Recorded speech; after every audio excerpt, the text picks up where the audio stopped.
Welcome to the Pat Cave, a show where we talk all about superheroes, pop culture, nostalgic TV and movies we grew up with. And today, we're talking all about DCU 2026. All the things I'm excited for, worried about, straight up confused about. We're gonna deep dive into every project, good thoughts and bad thoughts. This does not look like this is gonna end well. James Gunn's done a great job so far, 2025, with Creature Commandos, Superman, and he is following it up first with Supergirl. Based on the Woman of Tomorrow, it's all about Supergirl, bar hop in the galaxy, goes to planets with red suns so she can feel something, right? I'll give you a red sun. So we do have the trailer drop for this, and my initial instincts were it reminded me too much of Guardians of the Galaxy.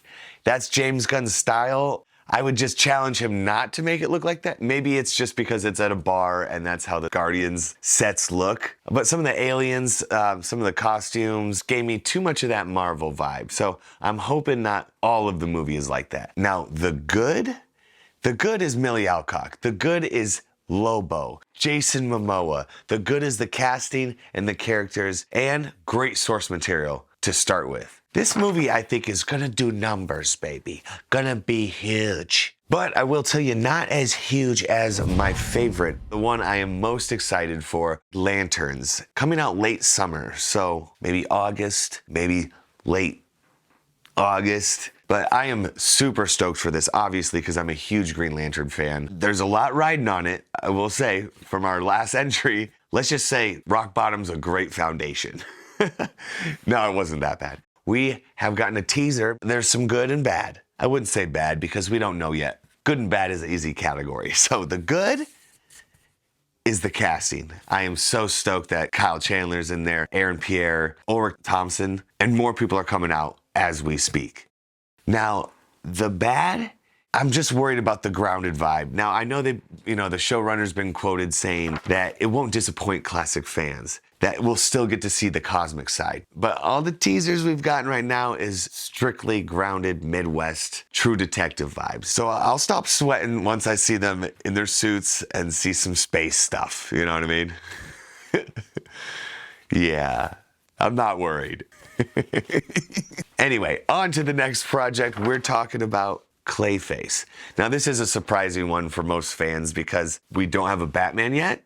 And that's probably my biggest worry with this. The bad is there's no Bat. That is just a problem with a lot of these spin-off shows or movies with the main character gone. Sonyverse has a big problem with it. CW did it a lot with Batman. But it's like you're taking out the one thing that makes these characters good. It's like, do I want to watch a show about Popeye's spinach dealer? No, Popeye makes the spinach cool. That's what I'm worried about. Hopefully Batman pops in, pops out. Now, I think they're done filming this. The good parts is it's a great script we've heard. James Gunn wouldn't have greenlit it unless the script was fantastic and complete and done. And yeah, maybe they could get a Batman in last minute just to pop in there at the end. And another thing I'm stoked for is the visuals on this. I'm not really a horror guy. I don't like scary movies, but I think this is going to be some really interesting body horror, practical mixed with CG. I'm stoked. I'm stoked. I'm still on the edge. We'll see. Please, James Gunn, sit on me.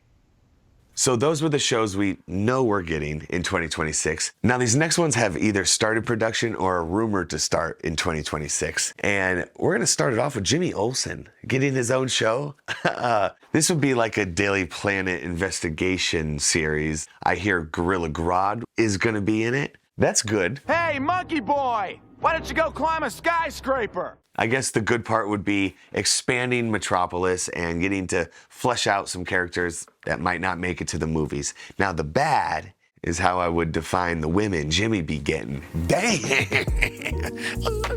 Now, the bad would be not having Superman in this. Just like I talked about with Batman. Having these side characters with no superpowers in a superhero show, you start to get into the CW era. I think we're past that. Let's see how it does. I mean, I think Jimmy Olsen was fantastic in Superman, so I definitely think he can carry his own show. I just don't want it to be too formulaic, villain of the week kind of stuff like The Flash was.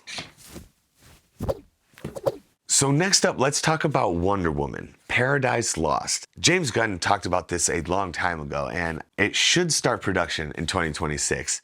Paradise Lost is the story of Paradise Island, usually known as Themyscira, which is the birthplace of Wonder Woman. So this is a show without Wonder Woman, bad, and I don't know, I think it would be cool. I don't know, I can't. I can't. If Wonder Woman's not in this, I don't want it. I'm sorry. That's it.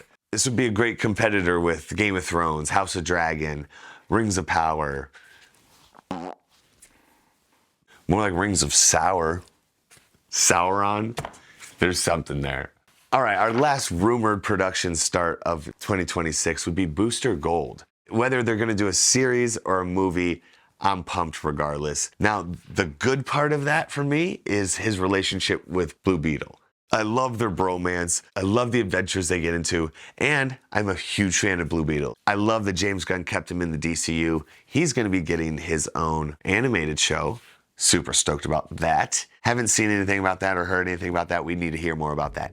I'm telling you, they're not gonna listen to me. So those were my thoughts on the DCU 2026 plan and projects, rumors, all coming this year. I'm super excited, worried, all the feelings. It's gonna be a great year, and we're off to a great start already. Thank you for watching. That was The Pat Cave. Forgot one thing, make sure to like, subscribe, share with your fellow nerds. Put down in the comments what you think your favorite project is coming up in 2026. All right, that's it. All right, have a good one.